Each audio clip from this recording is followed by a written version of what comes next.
സംഖ്യാപുസ്തകം അദ്ധ്യായം 8. യഹോവ മോശെയോട് അരുളിച്ചെയ്തത്, ദീപം കൊളുത്തുമ്പോൾ ദീപം 7 നിലവിളക്കിൻ്റെ മുൻവശത്തോട്ട് വെളിച്ചം കൊടുക്കണം എന്ന് അഹരോനോട് പറക. അഹരോൻ അങ്ങനെ ചെയ്തു. യഹോവ മോശെയോട് കൽപ്പിച്ചതുപോലെ തന്നെ അവൻ നിലവിളക്കിൻ്റെ ദീപം മുൻവശത്തേക്ക് തിരിച്ചു കൊളുത്തി. നിലവിളക്കിൻ്റെ പണിയോ അത് പൊന്നുകൊണ്ട് അടിച്ചുണ്ടാക്കിയതായിരുന്നു. അതിൻ്റെ ചുവട് മുതൽ പുഷ്പം വരെ അടിപ്പുപണി തന്നെ.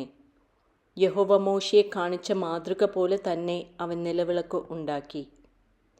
യഹോവ പിന്നെയും മോശയോട് അരുളിച്ചെയ്തതെന്തെന്നാൽ, ലേവ്യരെ ഇസ്രായേൽ മക്കളുടെ ഇടയിൽ നിന്ന് എടുത്ത് ശുചീകരിക്കുക.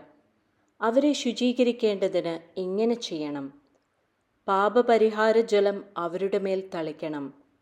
അവർ സർവാംഗം ക്ഷൗരം ചെയ്ത് വസ്ത്രമലക്കി ഇങ്ങനെ തങ്ങളെ തന്നെ ശുചീകരിക്കണം. അതിൻ്റെ ശേഷം അവരൊരു കാളക്കിടാവിനെയും അതിൻ്റെ ഭോജനയാഗമായി എണ്ണ ചേർത്ത നേരിയ മാവും എടുക്കണം. പാപയാഗത്തിനായി നീ വേറെയൊരു കാളക്കിടാവിനെയും എടുക്കണം. ലേവ്യരെ സമാഗമന കൂടാരത്തിൻ്റെ മുമ്പാകെ വരുത്തണം. ഇസ്രായേൽ മക്കളുടെ സഭയെ മുഴുവനും ഒരുമിച്ച് കൂട്ടണം. പിന്നെ ലേവ്യരെ യഹോവയുടെ സന്നിധിയിൽ നിർത്തണം. ഇസ്രായേൽ മക്കൾ ലേവ്യരുടെ മേൽ കൈവയ്ക്കണം. യഹോവയുടെ വേല ചെയ്യേണ്ടതിന് അഹരോൻ ലേവ്യരെ യഹോവയുടെ സന്നിധിയിൽ ഇസ്രായേൽ മക്കളുടെ നിരാജനയാഗമായി അർപ്പിക്കണം. ലേവ്യർ കാളക്കിടാക്കളുടെ തലയിൽ കൈവയ്ക്കണം. പിന്നെ ലേവ്യർക്ക് വേണ്ടി പ്രായശ്ചിത്തം കഴിക്കേണ്ടതിന് നീ യഹോവയ്ക്ക് ഒന്നിനെ പാപയാഗമായിട്ടും മറ്റേതിനെ ഹോമയാഗമായിട്ടും അർപ്പിക്കണം. നീ ലേവ്യരെ അഹരോന്റെയും പുത്രന്മാരുടെയും മുമ്പാകെ നിർത്തി യഹോവയ്ക്ക് നിരാജനയാഗമായി അർപ്പിക്കണം. ഇങ്ങനെ ലേവ്യരെ ഇസ്രായേൽ മക്കളുടെ ഇടയിൽ നിന്ന് വേർതിരിക്കുകയും ലേവ്യർ എനിക്കുള്ളവരായിരിക്കുകയും വേണം. അതിൻ്റെ ശേഷം സമാഗമന കൂടാരം സംബന്ധിച്ചുള്ള വേല ചെയ്യേണ്ടതിന് ലേവ്യർക്ക് അടുത്ത് ചെല്ലാം. നീ അവരെ ശുചീകരിച്ച് നിരാജനയാഗമായി അർപ്പിക്കണം. അവർ ഇസ്രായേൽ മക്കളുടെ ഇടയിൽ നിന്ന് എനിക്ക് സാക്ഷാൽ ദാനമായുള്ളവർ. എല്ലാ ഇസ്രായേൽ മക്കളിലുമുള്ള ആദ്യജാതന്മാർക്ക് പകരം ഞാൻ അവരെ എനിക്കായി എടുത്തിരിക്കുന്നു.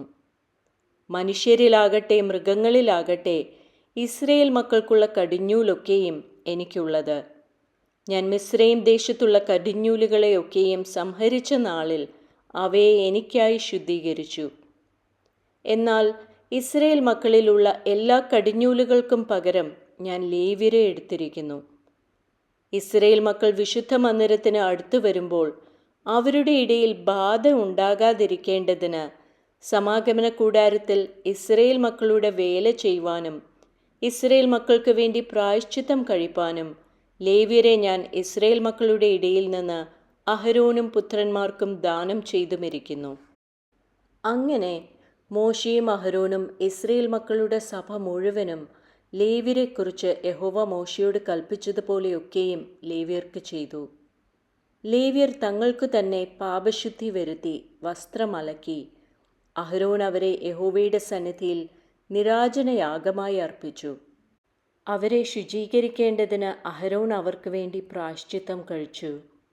അതിൻ്റെ ശേഷം ലേവ്യർ അഹരോന്റെയും പുത്രന്മാരുടെയും മുമ്പാകെ സമാഗമന കൂടാരത്തിൽ തങ്ങളുടെ വേല ചെയ്യുവാൻ അടുത്തു ചെന്നു.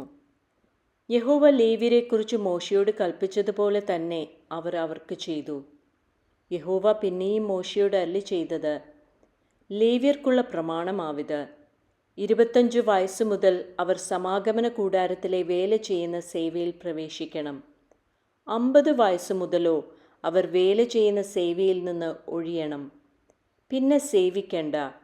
എങ്കിലും സമാഗമന കൂടാരത്തിലെ കാര്യം നോക്കുന്നതിൽ അവർ തങ്ങളുടെ സഹോദരന്മാരെ സഹായിക്കണം. വേലയൊന്നും ചെയ്യണ്ട. ലേവ്യരുടെ കാര്യം സംബന്ധിച്ച് നീ ഇങ്ങനെ അവർക്ക് ചെയ്യണം: